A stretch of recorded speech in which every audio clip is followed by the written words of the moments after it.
Someone said that they weren't there to take stuff; they were there to delete everything. Like the real people that were in there, Oh, like that's funny. I mean, but the thing is that people in the music and entertainment industry had to know that Diddy was like abusing, kids basically, and yet they still fed him kids. That used the business empire he controlled to carry out criminal activity, including trafficking, forced labor, kidnapping, arson, bribery, and the obstruction of justice. Joe Rogan recently opened up about a tense situation involving music mogul Sean Diddy Combs, revealing that despite multiple attempts to get him on the Joe Rogan Experience, Diddy had repeatedly turned down the invitation. According to Rogan, the hip-hop icon was hesitant to appear on the podcast, citing concerns over the controversial nature of the show. Rogan, known for his candid and often unfiltered approach, didn't shy away from highlighting the awkwardness of the situation, suggesting that Diddy's reluctance could be tied to the intense public scrutiny that comes with such an appearance. This revelation has sparked intrigue, with many wondering what the true reasons are behind Diddy's avoidance, especially amidst the recent headlines surrounding him. So I would imagine if you're at the fucking CIA, you're like, okay, we're looking for people who have gone through these things in their life that have curated this kind of like personality type. Well, isn't it just like part of the gig? Like here's a for instance, like your bit about Puffy. How you're gonna connect these two fucking dots? That bit is like, look, you don't have any real personal beef with Diddy, but it's got to go down. The bits are there. I'm a gold miner. I just found some gold. You're right. Maybe I'm a sociopath. It's not that you're a sociopath. It's just that that's part of the gig. Yes. Like, you're not a sociopath with your friends. No, I think I'm maybe an empath. Yes. But I guess it's one of those things where like you justify, you go, okay, I think this person might have done something bad. Joe Rogan's podcast is widely regarded as one of the most influential platforms in the United States, attracting millions of listeners who tune in for unfiltered conversations on a wide range of topics. For many public figures, appearing on the Joe Rogan Experience represents a rare opportunity to connect with a massive audience and potentially shape public perception. Given Rogan's reach and influence, Diddy's refusal to appear on the show has raised eyebrows. Turning down such a high-profile platform is seen by some as suspicious, especially in today's media landscape. This decision has only deepened the intrigue surrounding Diddy, with critics speculating that he might be avoiding certain questions or trying to keep aspects of his life and business out of the public eye. The refusal has sparked speculation about what Diddy could be trying to hide. Even former President Donald Trump has recognized the immense power of Rogan's platform, acknowledging its vast influence in shaping public discourse. And systematically, when you see those same people in the past, very favorable to you, like Oprah, when you were on Oprah's show, very. She was encouraging you to Last be week, president. I did one of her last shows, I think maybe Thursday or Friday. That was a big deal, being on Oprah's show, the last one. And I was like one of the last shows in that final week. And I said, boy, we've come a long way since that. What was it like? The concept, it was really like two different lives. I had a very wonderful life, but I wanted to do this. The Apprentice was still going very strong. We had 12 seasons, and we had actually 14 seasons, 12 years over. They had a couple of them. Well, they canceled The Apprentice when you were running for president, correct? No, they had Arnold Schwarzenegger do it. I was involved in that, and I had enough of it, and we did great. It was doing great, but they wanted me to stay. They all came to see me. They said, we're going to give you a contract. They wanted to extend my contract. Mark Burnett is a great guy. Then they wanted to extend the contract. Mark said, you're crazy. Don't run. No. Nobody gives up prime time, they said. It's one of those little things, which is probably true. Nobody gives up prime time, though, for being president? For running against 20 some odd people, turned out to be 18 professional people, mostly politicians. They said, who would do this? I mean, it's a long shot. Actually, the heads of NBC came over, Paul Telegny, all the top people came over to see me, try and talk me out of it, because they wanted to have me extend. The Apprentice was doing well. So it was 14 seasons. It was 12 years. We had 2 seasons where we had a double, which rarely happens. It was just a hot show. Donald Trump recently sat down for a remarkable, over 3-hour interview on the Joe Rogan Experience, marking one of his most in-depth media appearances to date. During the wide-ranging conversation, Trump and Rogan delved into a variety of topics, from Trump's political strategy and reflections on his presidency to more unexpected subjects.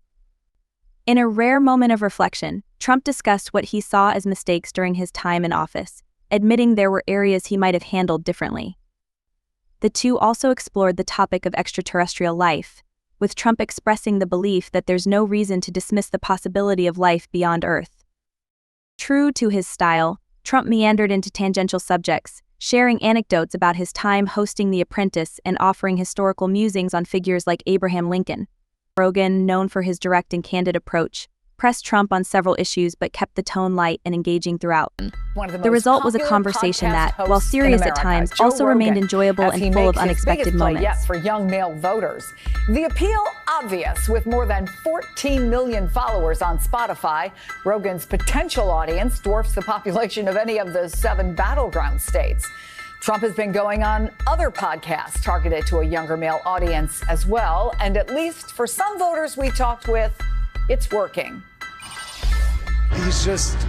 He talks like I talk with my friends, and it's very familiar. You don't see that a lot in politics. No, it's an old guy, but he's a little younger than the other old candidates. So that's interesting. So he comes off like one of the guys, basically. Yeah, basically. I was just thinking about my choice, who I'm going to vote for, and everything Kamala said just doesn't appeal to me. And I think that as a person, you got to vote for the candidate and not for the policy, and I don't trust Kamala to run this country. I want to bring in MSNBC political contributor and director of polling at the Harvard Kennedy School Institute of Politics, John Della Volpe. He wrote an op-ed for the New York Times titled, "Trump's Bro-Whispering Could Cost Democrats Too Many Young Men." Tim Miller is back with us as well. So I know, John, that you have been talking to lots of young male voters this cycle. Tell us what you found. Well, I think, Chris, if you ask the second question to those young men that we just saw, you find I would argue, a crisis of confidence. Kamala Harris was scheduled to appear on the Joe Rogan Experience, but ultimately canceled her appearance, prompting sharp criticism from Judge Jeanine Pirro on Fox News The 5. Pirro argued that Harris struggles with clear and effective communication in formal settings, pointing out that her tendency to laugh off serious questions and offer vague or evasive answers undermines her credibility as a leader. Pirro suggested that Harris' communication style could erode public confidence, particularly as her campaign faces increasing scrutiny from both the media and voters. Pirro also contended that Harris' approach to interviews may hinder her ability to connect with the public on key policy issues, especially in a highly contentious election season. She implied that Harris may be avoiding the Rogan interview due to the challenging, unfiltered nature of the podcast. While Harris' team cited a scheduling conflict as the reason for the cancellation, Pirro and her co-hosts speculated that Harris might be reluctant to handle the long-form, in-depth conversations that Rogan's show is known for, further highlighting the challenges she faces in resonating with a broad audience. Is incapable of a conversation. Do you know Axios reported that she actually had to do some kind of mock dinners on how she could communicate with donors during dinners, how to hold a wine glass, how to have a conversation. Remember, she didn't go to the Al Smith dinner, and in a race this close, you don't insult Roman Catholics, you just don't do it, okay, because she can't even be self-deprecating with a script. Even her message was made by someone else. So am I surprised she's not doing it? Absolutely not. First of all, she's in Texas. What's the problem? She's already there where Joe Rogan is in Texas. It is the #1 podcast in the country, if not in the world, as far as I know. And you need men? Go to Joe. That's where you go. And finally, I don't care if you have a campaign rally, a dinner, an interview, you cancel them all for Joe Rogan. And this just reeks of her team probably trying to set parameters and Joe Rogan saying, no parameters, thank you. She either sits down and talks like everybody else or forget it. The woman is incapable of giving a substantive answer or having a communication. We've watched it for 95 days. Hey, Greg, she doesn't have to do 3 hours. She can do an hour. She could do 45. I don't blame her. Kamala doing like a multi-hour podcast is like you doing Jeopardy. It's like, it's just a complete disaster. I agree. The one thing that she didn't like was follow-up questions. And if you watch Joe Rogan, it's 3 hours of follow-up questions. He's just like this. What do you mean? Yeah. What I don't understand what's going on. And that's why he's so good, is that he kind of like, he draws you out into a universe that's beyond your little lily pad of fixed commentary. This is why Trump, this is kind of a big deal, because it really is a contrast between types. You know, Trump is, whether you like him or not, he's stamina personified. The guy could talk The View off a meat truck. The discussion surrounding politicians appearing on non-traditional media platforms like the Joe Rogan Experience highlights broader debates about the ways public figures engage with audiences outside traditional political media. Recently, Rogan shared his thoughts on why Kamala Harris has not appeared on his podcast, suggesting that it could have been an opportunity for her to connect with a wide audience beyond the confines of mainstream political media. Rogan speculated that Harris might be hesitant about the podcast's unfiltered and unpredictable nature, which is known for its in-depth, unscripted style. He pointed out that Harris, like many other high-profile politicians, might view his platform as risky due to its tendency to tackle tough, sometimes controversial questions that mainstream interviews often avoid. Rogan also emphasized that appearing on his show would offer Harris a unique chance to speak directly to people who may not align with her politically but are still open to hearing her perspective. However, Harris' team may have determined that the unpredictable nature of Rogan's audience and the likelihood of facing tough questions could be more of a drawback than an opportunity. This absence, according to Rogan, reflects a broader trend among public figures who opt for more controlled media appearances rather than embracing candid, direct conversations with the public. Rogan also recently addressed the ongoing controversies surrounding Diddy and his infamous parties, which have long been described as extravagant, dark, and scandalous. Rogan didn't shy away from discussing the rumors that have surfaced about a secretive celebrity cult allegedly led by Diddy, a claim that has circulated for years, offering his own take on the situation. About something that might have been taped, or a lot of things that might have been taped and on video in his possession. Absolutely. You know, Tracy told us that her suspicion was that federal agents were specifically looking for video evidence, for digital evidence, whether that was flash drives, hard drives, you know, home security systems, those kinds of things. And we now know, after Combs's arrest and the indictment, that she was correct, that what they've discovered is video evidence. And she's pretty strong on that point, isn't she? What'd she say, about 80 to 90% of what's being said could be on video, and it's a pretty scary thought considering what we're reading. 100%. Look, the indictment is 14 pages long. Tracy says that that's not common, that that's actually quite short, which I thought was interesting. But it's the detail, isn't it? The detail is incredibly graphic in that indictment, and with what it describes, specifically in relation to the video evidence that the agents have seized. Yeah, well, you've read through that very closely, Sammy, as I have, but take us through that indictment, Sammy. I mean, we both read through that and everything sort of... Diddy's infamous parties, often attended by A-list celebrities, have long been the subject of speculation due to their chaotic and sometimes questionable nature. There has been ongoing talk of a deeper, more sinister influence surrounding these events, with some suggesting a hidden agenda behind the glitzy gatherings. Jason Lee has been one of the most vocal figures to speak out about his experiences at Diddy's notorious parties, particularly the all-white parties and extravagant birthday bashes. In interviews, Lee has detailed the wild and often controversial activities that unfolded at these events, revealing that many high-profile celebrities were in attendance.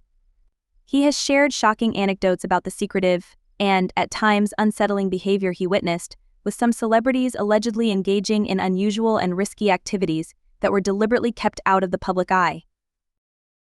Lee's revelations have fueled curiosity and speculation, offering a rare glimpse into the hidden world of Hollywood's elite. The disclosures raise more questions about what really happens behind the closed doors of these high-profile gatherings. In a recent appearance on the Joe Rogan Experience, Elon Musk made a striking claim about the music industry, suggesting that many insiders are well aware of Diddy's alleged actions. Musk hinted that Diddy's controversial behavior isn't as concealed as the public might think, and that influential figures within the industry have long known about it. Musk even took to Twitter to ask how many people in music and entertainment were aware of the rumors and allegations surrounding Diddy.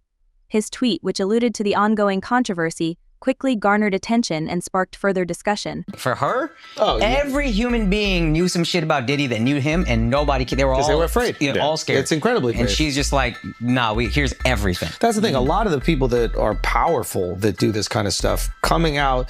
Well, I guess coming out, you could argue no matter what is brave because you also have to deal with the scrutiny of that. But like for her especially. Yeah, it's like even coming out saying like Diddy doesn't pay his taxes is brave. Yeah. You could get murked for that. Yeah. And if it doesn't come through, everybody leaves you out in the cold. It's not like you get protection. Once you come out and accuse a powerful man of something, it's not like you get like Secret Service protection. Yeah. You alone. Yeah. And you either get touched or lawyers fucking bankrupt you. Or like even the legal ways that they could drain you are crazy. Because you have to engage a lawyer in order to fight anything that comes in. So anybody can sue anybody for anything. And you have to call a lawyer to help you with that. And every time you call them, that's money. Every hour they spend, that's money. They could send, what's it called, allegation after allegation. They could literally drown you. So if you don't have deep pockets, which a lot of these people who are being taken advantage of don't, you're not going to take advantage of some like princess because she got deep pockets. She going to fuck you, and her parents are powerful as well. Yeah. So... Yeah, all you need is one cease and desist. Hey, stop talking about this or we're taking you to court. And then you don't even have to get people active. You could literally just have a letter and have lawyers come if that guy will do that to you in a hotel lobby, think what he'll do behind closed doors. Think about how arrogant Diddy was. Comedian and podcaster Andrew Schulz recently reacted to the bizarre details emerging about Diddy's arrest, taking a humorous approach to the shocking revelations. Known for his edgy commentary, Schulz found particular amusement in the strange discovery that authorities allegedly found over 1,000 bottles of baby oil at Diddy's mansion during the raid. With his signature wit, Schulz joked about the absurdity of the situation, poking fun at the eccentric lifestyle Diddy appears to lead behind closed doors. Schulz's reaction quickly went viral on social media, with fans chiming in, expressing their disbelief and amusement at the surreal image of the hip-hop mogul surrounded by a mountain of baby oil. In a recent podcast episode, Joe Rogan also addressed Diddy, referencing the phrase P. Diddy, did it while exploring various conspiracy theories and controversies surrounding the music mogul. Rogan and his guests speculated about allegations that Diddy might have used his parties as a means to blackmail powerful figures, suggesting that his influence in Hollywood could extend far beyond the music industry. The conversation delved into rumors about Diddy's involvement in past scandals, with Rogan acknowledging that while some of the claims might lean toward conspiracy, they remain a source of fascination for many listeners. Rogan even drew comparisons between Diddy's parties and those associated with Jeffrey Epstein, further fueling the intrigue surrounding the mogul's mysterious social circles. What do you think would be a bigger impact on the election, Diddy's list or Epstein's list coming out of this point? Epstein. I think Diddy's on the election. On the election, I think Diddy's is more music moguls. Saw the polls after Taylor Swift announced endorsement for Kamala Harris. It didn't even move like 0.5% of the vote. So celebrities, they don't really have an influence, like not a big influence. I want to see the Venn diagram between the Diddy list and the Epstein list, and I bet you every member of government is right in the middle. Rumors have long circulated suggesting that both Diddy and Jeffrey Epstein were involved in disturbing activities that included the exploitation of young women, prominent guests, and alleged substance use. Critics have raised concerns about the darker side of these celebrity gatherings, speculating about potential abuse and manipulation within these high-profile circles. Joe Rogan's podcast often delves into these controversial topics, exploring the intersections of power, secrecy, and exploitation in the upper echelons of society. His discussions underscore the ongoing public intrigue and unease about the hidden aspects of the entertainment industry. Rogan has drawn stark comparisons between the infamous trafficking ring associated with Epstein and Diddy's lavish parties, which frequently featured Hollywood elites and influential figures. While these gatherings may appear glamorous on the surface, Rogan and others have pointed out that the opulence could be hiding a much darker reality, one where vulnerable individuals, particularly young women, may be exploited under the seductive allure of Hollywood. This conversation has fueled concerns that the entertainment industry's shiny exterior masks a culture where power dynamics are abused and unethical or even predatory behaviors can go unchecked. Rogan's comparison speaks to a broader critique of the industry's hidden underbelly, where money and influence often allow individuals to act with impunity. The frequent connections between Epstein and Diddy in these discussions hint at a world where power, wealth, and secrecy create environments where the boundaries of right and wrong become dangerously blurry. You say his fame makes him a target. Yes, in my humble estimation, his life, his safety is in jeopardy in any correctional lockup right now. If it is true, as reported, that he is housed in the special housing unit, it's important to note that the special housing unit is a lockdown, 24-hour lockdown unit. The MDC Brooklyn is a high-rise. The vast majority of the floors are general population floors. But the special housing unit is a 24-hour lockdown facility. So this is for Mr. Combs' protection. His incredible worldwide celebrity combined with the allegations, the charges now, and indictment, of course, of acts of violence against women make him a very attractive target. All right. Obviously, they need to safeguard him. Are Diddy's infamous parties just a reflection of a deeper, more troubling issue within Hollywood? The music mogul is currently incarcerated after his repeated pleas of not guilty were rejected 3 times. Sources report that he is being held in one of the country's most notorious detention centers, known for its harsh conditions and lack of the amenities typically afforded to high-profile inmates.